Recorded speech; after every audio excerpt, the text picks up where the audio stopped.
രണ്ടിനെ മുറി വെച്ച് കണ്ടപ്പോ തന്നെ ആൾക്കാരെല്ലാം വിളിച്ചുകൂട്ടി അവനെ പുറത്താക്കേണ്ടതായിരുന്നു. അത് നീ ചെയ്തില്ല. ഇനി ഞാൻ പറഞ്ഞതേ ഉള്ളൂ വഴി. ഞാൻ ഓടിച്ചെന്നത് പറഞ്ഞ നന്ദേണ്ണത് വിശ്വസിക്കില്ല. മുൻപ് ഞാനൊരു സംശയം പറഞ്ഞതുകൊണ്ട് അത് മനസ്സിൽ വെച്ച് പറയുന്നു എന്നേ കരുതൂ. മാത്രമല്ല അവന്റെ അടുത്തിയുടെ കാര്യം. അർച്ചനെ, നമ്മൾ തമ്മിൽ സംസാരിക്കുമ്പോഴെങ്കിലും അവളെ നീ ഏട്ടത്തിന്നും വിളിക്കരുത്. അത് ഈ ഏട്ടത്തി കൂടി നാണക്കേടാ. അവളെ വിളിക്കേണ്ടത് ഏട്ടത്തിന്നല്ല. എന്റെ വായിൽ വരുന്നത് നല്ലതല്ല. ദേ, നീ ഇത്രയും പറഞ്ഞോണ്ട് ഒരു കാര്യം ഞാൻ പറയാം. നീ ഇതെല്ലാം കൂടി എടുത്ത് നെഞ്ചിക്കൊണ്ട് നടന്ന് വെറുതെ ഒറ്റയ്ക്ക് ആദ്യം കേട്ടണ്ട. നീ സച്ചിയോടെല്ലാം തുറന്നു പറ. ബാക്കി എല്ലാരും അവഗണിച്ചാലും സ്വന്തം ഭർത്താവെങ്കിലും കൂടെ വേണമല്ലോ. അതേപറ്റി തന്നെയാണ് ഞാനും ആലോചിക്കുന്നത്. സച്ചേട്ടനോടെങ്കിലും എല്ലാം ഒന്ന് പറയണം. ഞാനിതൊക്കെ പറഞ്ഞു കഴിയുമ്പോൾ സ്നേഹയും സച്ചേട്ടൻ ചിലപ്പോൾ തല്ലിന്ന് വരും. അത് അവൾക്ക് എന്നോട് ദേഷ്യം ഉണ്ടാക്കുകയല്ലേ ഉള്ളൂ. ദേഷ്യം ഉണ്ടാവട്ടെ, എന്നിട്ട് പിണങ്ങിയിരിക്കട്ടെ. നീ എന്തിന് അവളുടെ പുറകെ നടന്ന് ഇതൊക്കെ പറയുന്നേ? ഇന്നല്ലെങ്കിൽ നാളെ അവക്ക് മനസ്സിലായിക്കോളും. അന്ന് ഇങ്ങോട്ട് വന്ന് മിണ്ടിക്കോളും. ദേ, നീ അവനെ ചവിട്ടി പുറത്താക്കുന്നതിനെ കുറിച്ച് ആലോചിക്കും.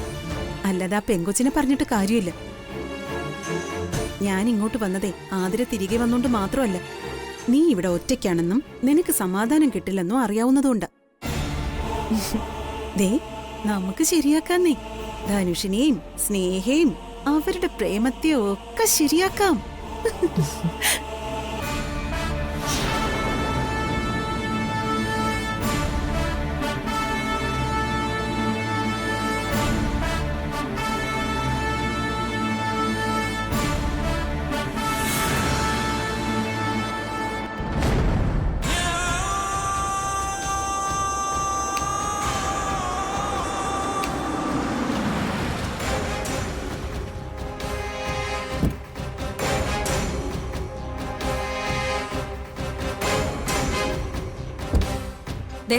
ആദ്യമേ നിന്നോടൊരു കാര്യം പറയാം. നീ ഇങ്ങനെ വിളിക്കുമ്പോ വേഗം വന്ന് കാണാനൊന്നും എന്നെ കൊണ്ട് പറ്റില്ല. ഇപ്പൊ തന്നെ എന്ത് കഷ്ടപ്പെട്ടിട്ട് ഇങ്ങോട്ട് വന്നേന്നറിയോ നിനക്ക്? വേഗം നീ വിളിച്ച കാര്യം വേഗം പറ. ആ, വിളിച്ച കാര്യം ഇത്രേ ഉള്ളൂ. ഞാൻ അനക്കെ കണ്ടിരുന്നു. എന്റെ അവളുടെ വിവാഹത്തിന്റെ കാര്യം പറഞ്ഞപ്പോ അവളൊരു ചാട്ടം. അല്ല, അവളോടൊന്നും പറഞ്ഞില്ലായിരുന്നോ? നിന്നോട് ആര് പറഞ്ഞു വഴി പിടിച്ചു നിർത്തി അവളോട് ഇതൊക്കെ സംസാരിക്കാൻ? ഒരു തഞ്ചത്തിലൊക്കെ പറഞ്ഞു വേണം അവളെ കൊണ്ട് സമ്മതിപ്പിക്കാൻ. ഒന്നാതെ അവക്ക് നിന്നെ കണ്ണിന് നേരെ കണ്ടൂടാ. അതിന്റെ ഇടയ്ക്കാ അവന്റെ ഒരു റോഡ് ഷോ. അത് ഞാൻ അവളെ പെട്ടെന്ന് കണ്ടപ്പോ ഒരു കൗതുകം കൊണ്ട് ചോദിച്ചതാ. ഓ, എന്നാലേ കൗതുകം കുറച്ച് കൂടിയിട്ടുണ്ട്. ഇപ്പോ നിന്നോടുള്ള ദേഷ്യത്തെക്കാൾ കൂടുതൽ അവക്ക് ദേഷ്യം എന്നോടാ. നീ ആളൊരു ഫ്രോഡാണെന്ന് എന്നെക്കാ നന്നായിട്ട് നിനക്കറിയാലോ. നീ എന്ത് ചെയ്യണം? മിണ്ടാതിരിക്കണം. സന്ദീപിനെ സ്നേഹിച്ച് അവനെ കിട്ടാത്തതിന്റെ വിഷമത്തിലാണ് അവൾ ഇപ്പോഴെന്നാണ് ഞാൻ മനസ്സിലാക്കുന്നത്. അപ്പോ അവൾ അടുത്തൊരു ബന്ധത്തിന് താല്പര്യം കാണിക്കണമെങ്കിൽ ഒന്നുകിൽ അവനെ പോലെ ഒരുത്തൻ, അല്ലെങ്കിൽ അതിനേക്കാളും നല്ല മറ്റൊരുത്തൻ. ഈ പറഞ്ഞ ഗണത്തിലൊന്നും നിന്നെ കൂട്ടാൻ പറ്റില്ലല്ലോ. എന്നാ പിന്നെ നെല്ലിശ്ശേരി വീട്ടിലെ കൊലപാതക ശ്രമത്തിന് കുറ്റേൽക്കാൻ സന്ദീപിനെ പോലൊരുത്തനെ നോക്കാൻ മേലായിരുന്നോ? ഈ നീളത്തിലുള്ള ഉണ്ടയാ എന്റെ കാലിൽ ഓപ്പറേറ്റ് ചെയ്തെടുത്തത്. ഓ, DYSP എന്ന് പറയുന്നവനാണെങ്കിൽ ഉടുക്കത്തെ ഉന്നവും. ഇത്രയൊക്കെ വേദനയൊക്കെ സഹിക്കാൻ പറ്റിയതേ ആനക്കയെ മുമ്പിൽ കണ്ടുകൊണ്ട് തന്നെയാ. ഈ സന്ദീപ് എന്ന് പറയുന്നവന്റെ കാലിൽ അതേപോലെ ഒരു ഉണ്ട കയറ് നോക്കണം. അപ്പൊ കാണാൻ അവൻ സഹിക്കോ ഇല്ലയോ എന്ന്. നീ ഈ തോക്കും വെടിയും പുകയൊക്കെ ഒന്ന് കളഞ്ഞിട്ട് എന്നെ വിളിപ്പിച്ച കാര്യം ഇനിയെങ്കിലും ഒന്ന് പറഞ്ഞു തൊലയ്ക്ക്. എനിക്ക് പോണം. ശരി, പറയാം. അതെ, എന്നോടുള്ള അനക്കയുടെ സമീപനം കണ്ടപ്പോ തന്നെ എനിക്ക് കാര്യം മനസ്സിലായതാ. അവൾക്ക് എന്നോട് ഒരു താല്പര്യം ഇല്ലെന്ന്. ചേച്ചി ഇനി എത്ര നിർബന്ധിച്ചാലും അവള് ചിലപ്പോ സമ്മതിച്ചൊന്നും വരില്ല. അതുകൊണ്ട് ഇത് നീട്ടിക്കൊണ്ടു പോയിട്ടും വലിയ കാര്യമുണ്ടെന്ന് എനിക്ക് തോന്നുന്നില്ല. അതുകൊണ്ട് ഇത് വേഗം നടത്തണം. വേഗം എന്ന് പറഞ്ഞാൽ എത്രയും വേഗം. ബാക്കി കാര്യങ്ങളൊക്കെ അജയൻ പ്ലാൻ ചെയ്യും. അപ്പോഴേക്കും അനക്കയോട് സംസാരിച്ച് ഒരു പകുതി സമ്മതമെങ്കിലും ഞാൻ വാങ്ങിക്കാം. അതെ, ഇനി പ്ലാൻ ചെയ്യാനൊന്നുമില്ല. എന്റെ അനക്കയുടെയും വിവാഹം, ജനിക്കാൻ പോകുന്ന കുഞ്ഞുങ്ങൾ, അതുങ്ങളുടെ വിദ്യാഭ്യാസം, അതുങ്ങളുടെ കല്യാണം, അതുവരെ പ്ലാൻ ചെയ്ത് വെച്ചിട്ടാ ഞാനിപ്പോ ചേച്ചിയുടെ മുമ്പിൽ നിൽക്കുന്നത്. ഇനി എത്രയും പെട്ടെന്ന് ഒരു താലിയെടുത്ത് അവളുടെ കഴുത്തിൽ അങ്ങ് കെട്ടിക്കൊടുക്കണം, അത്രേ ഉള്ളൂ. ആ ഒരു കർമ്മേ ബാക്കിയുള്ളൂ. അതങ്ങ് കഴിഞ്ഞാൽ പിന്നെ ടെൻഷൻ ഇല്ലല്ലോ. വേഗം നടത്തണമെന്ന് പറഞ്ഞാ നീ എന്താ ഉദ്ദേശിക്കുന്നേ? അടുത്ത മാസോ? അല്ല, അടുത്ത ദിവസം. നാളെ രാവിലെ 11-നും 11:45 ഇടയിലുള്ള ശുഭമുഹൂർത്തത്തിൽ. ആ മുഹൂർത്തത്തിലാണ് അജയന്റെയും അനഘയുടെയും വിവാഹം. ഞാനീ പറഞ്ഞതിന് മറ്റു കാരണങ്ങൾ കൂടെ ഉണ്ട്. അതിൽ പ്രധാനം അവന്തിക എന്ന നിങ്ങളെ എനിക്ക് തീരെ വിശ്വാസമില്ല. ആ, ഇനി മറ്റൊന്ന്. അനഘയ്ക്ക് ഈ വിവാഹത്തിനോട് താല്പര്യമില്ലെന്ന് എനിക്ക് മനസ്സിലായി. നിങ്ങളുടെ ആശ്രയം കിട്ടാത്ത സ്ഥിതിക്ക് അനഘ ഇനി അഭയം പ്രാപിക്കാൻ പോകുന്നത് അർച്ചനയുടെ അടുത്തായിരിക്കും. നിങ്ങൾ എന്ത് ചെയ്താലും അതിനൊക്കെ കുറുകെ നിൽക്കുന്ന അർച്ചന ഈ വിവാഹം നടക്കില്ലെന്ന് അവൾക്ക് ഉറപ്പും കൊടുക്കും. പിന്നെ ഞാൻ പറയാതെ അറിയാലോ, ഈ വിവാഹം മുടങ്ങും. അർച്ചന അത് മുടക്കും. എപ്പോഴത്തെയും പോലെ തലയും കുനിച്ച് ചേച്ചി അവളുടെ മുമ്പിൽ പോയി നിൽക്കുകയും ചെയ്യും. എന്റെ ദാമ്പത്യം അതോടെ സ്വാഹ. എന്തിനാ ഞാനായിട്ടൊരു റിസ്ക് എടുക്കുന്നത്?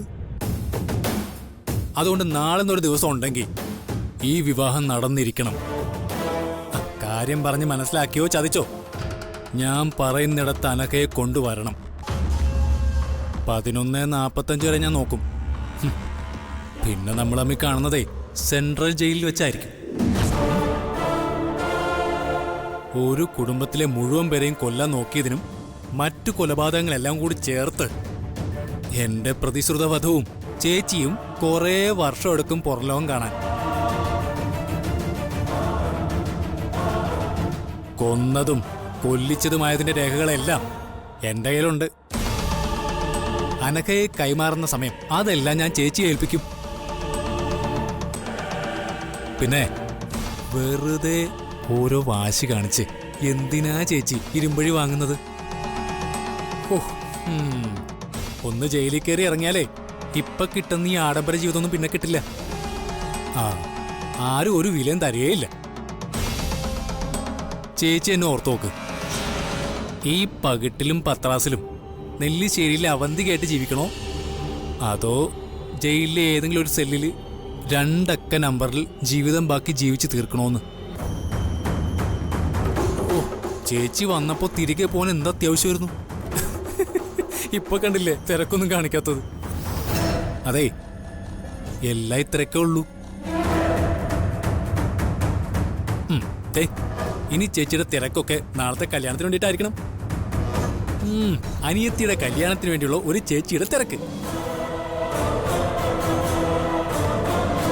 ചേച്ചി ഇവിടെ നിന്നൊന്ന് ആലോചിക്ക്. എനിക്ക് ബ്യൂട്ടി പാർലറിൽ ഒന്ന് പോണം. ഞാൻ എന്റെ മുഖമൊക്കെ ഒന്ന് മെനയാക്കട്ടെ.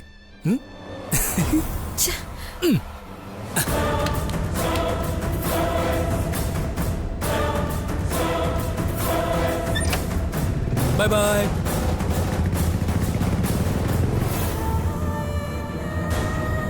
ഇവൻ രണ്ടും കൽപ്പിച്ചിറങ്ങിയിരിക്കുക. ഇനി അകത്ത് പോകാതിരിക്കണമെങ്കിൽ അനക്ക് എങ്ങനെയെങ്കിലും ഈ വിവാഹത്തിന് സമ്മതിപ്പിച്ചേ പറ്റൂ.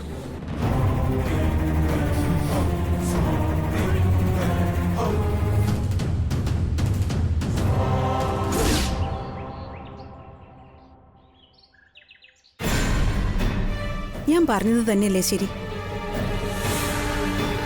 അനഘ നിന്നോടത് പറഞ്ഞത് നീ അവളെ രക്ഷിക്കുമെന്ന് അവൾക്ക് ഉറപ്പുള്ളതുകൊണ്ട്. അങ്ങനെ ഒരു ഉറപ്പ് നീ അനഘയ്ക്ക് കൊടുക്കുകയും ചെയ്തു. ആ ഒരു ധൈര്യത്തിലായിരിക്കും അവളിപ്പോ ഉള്ളത്. നിനക്കറിയാലോ, അനഘ ഇപ്പൊ ഒരുപാട് മാറി. ഇനി നമ്മൾ ആ പഴയ ജീവിതത്തിലേക്ക് അവളെ പറഞ്ഞു വിടരുത്. അതിന് ഏത് വിധേനയും അവന്തിക തീരുമാനിച്ച വിവാഹം നമുക്ക് മുടക്കണം. എടുത്തെ അനഘയും കരുതുന്നത് പോലെ അത്ര എളുപ്പത്തിൽ അവർക്ക് ഈ വിവാഹം നടത്താൻ പറ്റില്ല. അനഘ അവന്തികയുടെ അനിയത്തി എന്ന് പറയുന്നത് ശരി തന്നെയാ. അതുപോലെ തന്നെ ഈ വീട്ടിലെ ഒരു അംഗമല്ലേ അനഘ.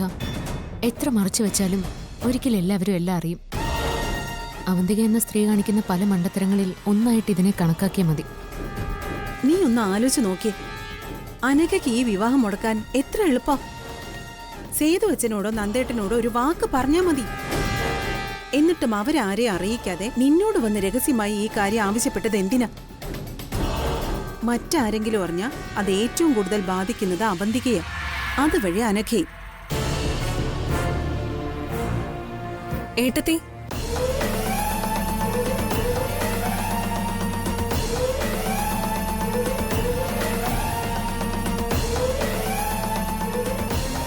ഞാൻ അർച്ചനേട്ടത്തോടൊന്ന് സംസാരിക്കാന്ന് കരുതി വന്നത്.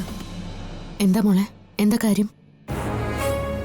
എനിക്കിപ്പോ കുറച്ച് ദിവസങ്ങളായിട്ട് ഒരു കാര്യം മാത്രമേ ഏട്ടത്തോട് പറയാനുള്ളൂ. ഞാൻ എപ്പോഴും ഇത് പറഞ്ഞ് ഏട്ടത്തെ ബുദ്ധിമുട്ടിക്കുകയാണെന്ന് കരുതരുത്. ഓരോ ദിവസം രാവിലെ എഴുന്നേൽക്കുമ്പോൾ പേടിയാ എനിക്ക്.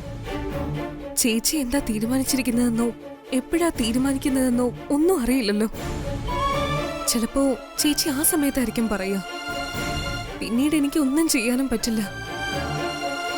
ചേച്ചി പഴയതുപോലെ എന്നോട് ഒന്നും തുറന്നു പറയുന്നുമില്ല. ഇനി എന്താ അർച്ചനേട്ടത്തെ ഞാൻ ചെയ്യണ്ടേ? ഏട്ടത്തിക്ക് അറിയാലോ, 2 വട്ടം വിവാഹത്തിന് വേണ്ടി ഒരുങ്ങിയ ആളാ ഞാൻ. അതും നടക്കുമെന്ന് ഒരു ഉറപ്പുമില്ലാതെ. പക്ഷെ ഈ നടക്കുന്നതിന് ഒരുങ്ങുന്നത് പോയിട്ട് മനസ്സുകൊണ്ട് പോലും ഞാൻ തയ്യാറല്ല. ഈ വിവാഹം നടക്കുന്ന അന്നും ആത്മഹത്യ ചെയ്യാൻ എന്റെ തീരുമാനം.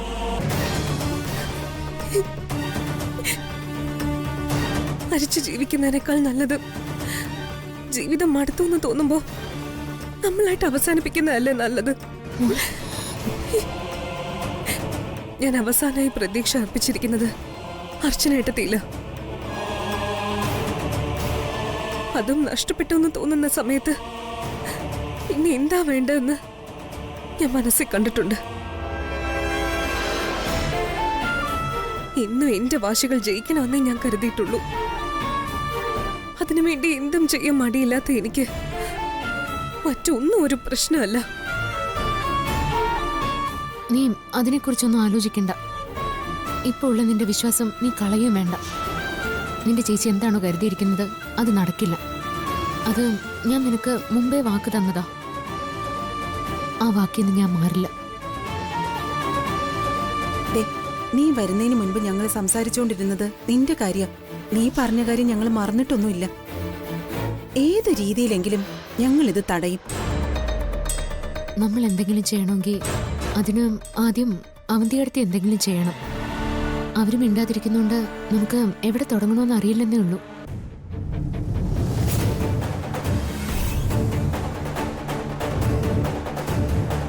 ആദ്യം അവരൊരു ചുവട് വെക്കട്ടെ. അത് കഴിഞ്ഞ് നോക്കാം നമുക്ക് ബാക്കി. മോളൊരു തരത്തിലും വിഷമിക്കണ്ട. അതെ, എന്തിന് ഞങ്ങളുണ്ട് കൂടെ.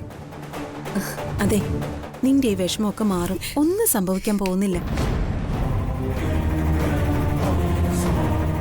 അനക്കേ,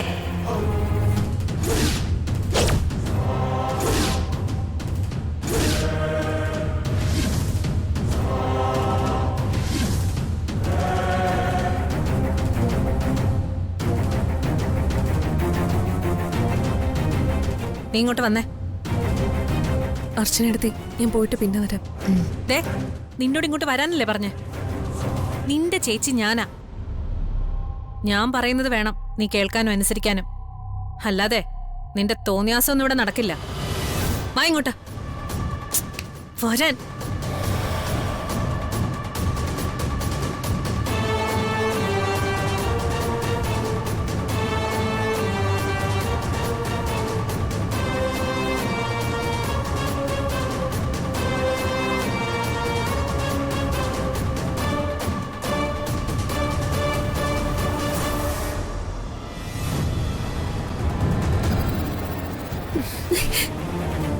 എന്താടി, എന്താ നിനക്ക് അവളുമാരായിട്ട് ഇത്രമാത്രം സംസാരിക്കാനുള്ളത്?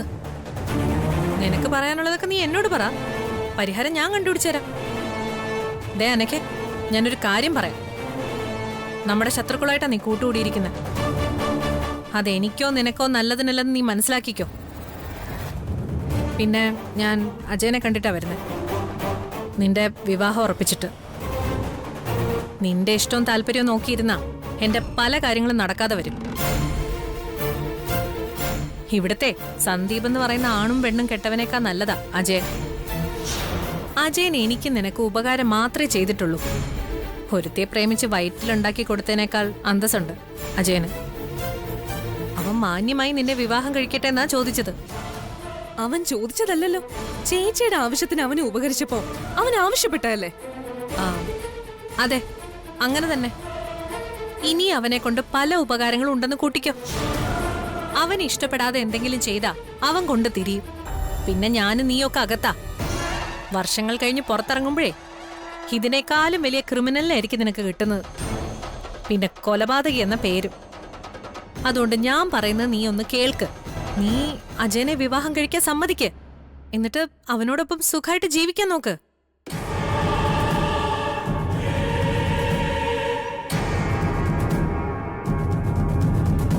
അനക്കെ അവന് നിന്നെ അത്രയ്ക്ക് ഇഷ്ടം കാണും.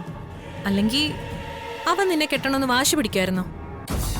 അതാ ഞാൻ ഈ വിവാഹത്തെക്കുറിച്ച് ആലോചിച്ചതും തീരുമാനിച്ചതും. അത് ചേച്ചി മാത്രം തീരുമാനിച്ചാ പോരല്ലോ. എന്റെ കഴുത്തിൽ ആര് താലി കെട്ടണമെന്നും ഞാൻ ആരുടെ കൂടെ ജീവിക്കണമെന്നും ഞാനല്ലേ തീരുമാനിക്കുന്നത്.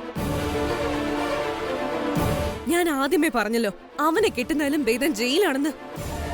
ചേച്ചി ഒരു കാര്യം ചെയ്യും, മുഴുവൻ കുറ്റങ്ങളും ഞാനാണ് ചെയ്തെന്നുള്ളതിന് തെളിവുണ്ടാക്ക്. കുറ്റം ഞാൻ ഏറ്റെടുത്തോളാം. ചേച്ചി ചെയ്ത മുഴുവൻ കുറ്റങ്ങളും ഞാൻ ഏറ്റെടുത്ത് കീഴടങ്ങിക്കോളാം. അതാണ് ചേച്ചി എന്നോട് ആവശ്യപ്പെട്ടതെങ്കിൽ സന്തോഷത്തോടെ ഞാൻ അതിന് സമ്മതിച്ചേനെ. അല്ലാതെ ഇഷ്ടമില്ലാത്ത ഒരുത്തന്റെ കൂടെ ജീവിക്കാനല്ല നിർബന്ധിക്കേണ്ടത്. ചേച്ചി പറയുന്നതെല്ലാം അനുസരിച്ച് കൂടെ നിന്നിട്ടേ ഉള്ളൂ ഞാൻ ഇതുവരെ. ഇനി നിൽക്കാനൊട്ട് ഉദ്ദേശിക്കുന്നുമില്ല. എനിക്ക് കൂടുതൽ സഹിക്കട്ട, ഞാൻ എല്ലാരോടും എല്ലാം വിളിച്ചു പറയും.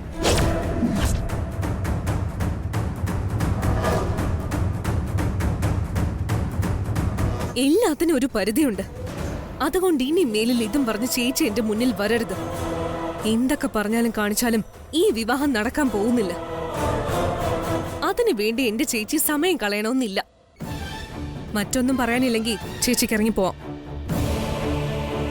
ഇനി എനിക്ക് ഈ കാര്യത്തെപ്പറ്റി ഒന്നും സംസാരിക്കാനില്ല. അതെനിക്ക് ഇഷ്ടവും അല്ല.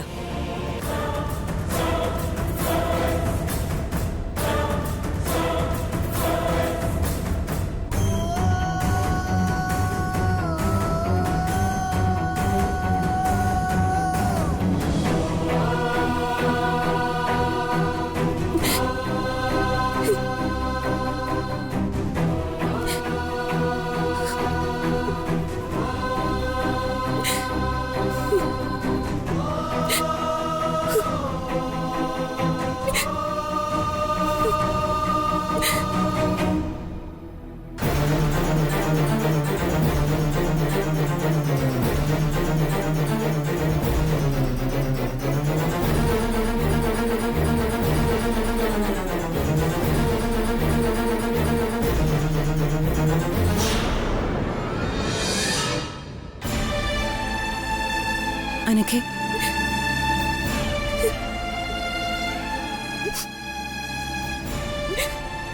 നീ കരയാതെ.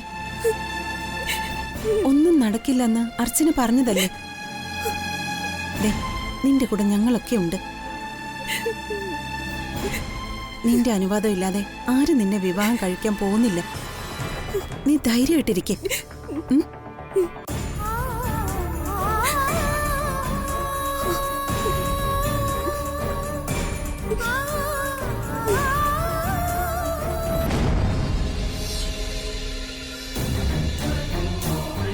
അനക്ക ഇവിടെ നിന്നാ എനിക്കും ധനുഷിനും ഒരേപോലെ അപകടമാ. അവളെ അജയനെ കല്യാണം കഴിപ്പിച്ചു വിട്ടാ അവളെ അജയനെയും കുറിച്ച് പിന്നെ എനിക്ക് ആലോചിക്കേണ്ട കാര്യമില്ല. കുറച്ച് കാശ് കൊടുത്ത് സെറ്റിൽ ചെയ്യാം.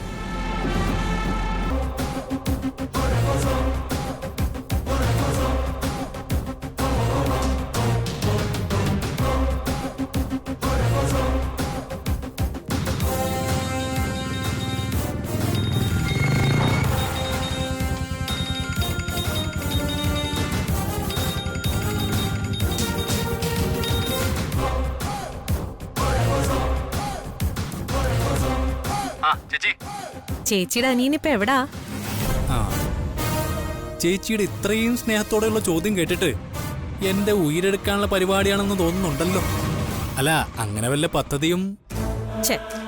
അങ്ങനൊരു പ്ലാൻ ഉണ്ടായിരുന്നെങ്കിൽ നീ എന്നേ മണ്ണിന് വളവായന അജയ. ചേച്ചിക്ക് അങ്ങനെ ഒരു പ്ലാൻ ഇല്ലാത്തത് എന്റെ കയ്യിൽ ചേച്ചിയെ തീർക്കാനുള്ള ഡോക്യുമെന്റ്സ് ഉള്ളത് കൊണ്ടല്ലേ, അല്ലാതെ എന്നോടുള്ള സ്നേഹം കൊണ്ടൊന്നും അല്ലല്ലോ. അനിയൻ ഇപ്പൊ പറഞ്ഞത് കാര്യം. അതിനെക്കുറിച്ച് പറയാനാ ചേച്ചി ഇപ്പൊ വിളിച്ചത്.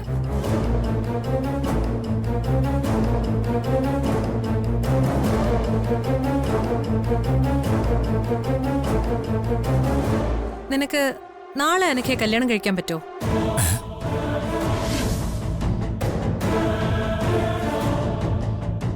പറ്റും. നാളെയല്ല, ഇപ്പോ ഈ രാത്രി കെട്ടണോ? ചേച്ചി ഒരു വാക്ക് പറഞ്ഞാ മതി. അത്രയ്ക്ക് ആവേശം വേണ്ട, നാളെ മതി. മതി. എല്ലാം എന്റെ ചേച്ചി പറയും പോലെ. പക്ഷേ നാളെ ഈ കല്യാണം നടക്കണമെങ്കിൽ എനിക്കെതിരെയുള്ള എല്ലാ തെളിവുകളും ഒന്നുപോലും മിസ്സാവാതെ എനിക്ക് തരണം. എന്താ, പറ്റോ?